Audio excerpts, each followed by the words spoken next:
I live on the other side of the world. I felt like a complete imposter and I wanted to quit. Welcome to Baltic World, I'm Charlene, and in today's video, I want to have a casual chat with you about my Baltic World journey, how it became something that I was kind of embarrassed and ashamed of, to something that I really embrace and enjoy. If you've been an OG of this channel, you'll realize that we actually were called Dangerous Policy, where we discuss global issues talking about complex ideas to intelligent people. Of course, I didn't really talk much because I was really nervous, whereas my co-host Crispin loves talking controversial stuff. One day, Crispin wanted to do a video about why Lithuania was special. Before I hit record, I asked, Crispin, where is Lithuania? And so he explained to me it was part of Eastern Europe, got out the Google Maps and zoomed in. And I thought, great. Well, no one's gonna watch this, so whatever, hit record and moved on. Didn't even think about it.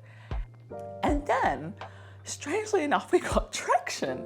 We started to meet more of you guys who were fascinated having foreigners talk about their country. So I asked Crispin again where Lithuania was, and we started creating more videos in between about Lithuania and the Baltic. And sure enough, we started to gain momentum and a community. And because the community was so open, so positive, it encouraged us to niche down and create Baltic Worlds. But let's address the elephant in the room. I'm an Australian, Asian person living on the other side of the world with no connection, no family connection to the Baltic, never studied history in high school, and I'd never actually even been to Europe or the Baltic. So I felt like a complete imposter. Did I have authority to run a YouTube channel about Lithuania, Latvia, Estonia? I thought, no. I even had people around me saying that they had no idea where the countries were and no one's gonna watch your YouTube channel, Charlene, so give up.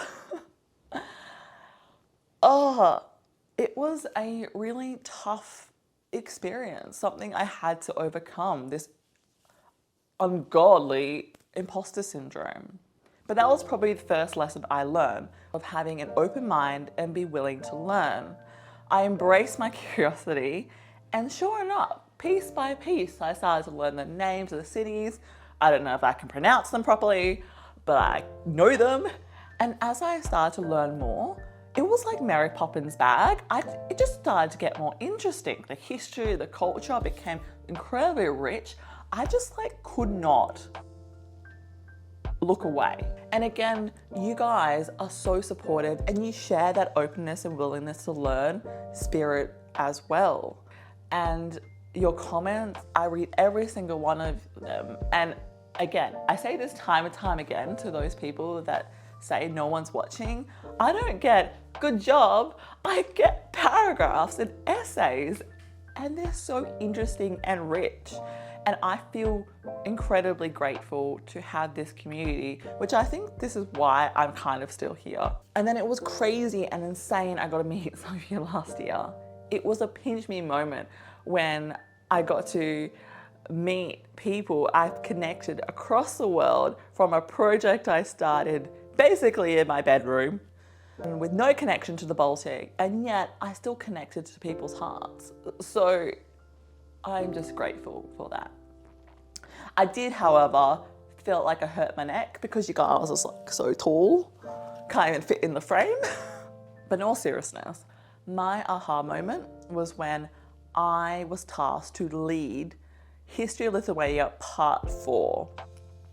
That was a huge learning curve for myself because I've never scripted or written essays that way.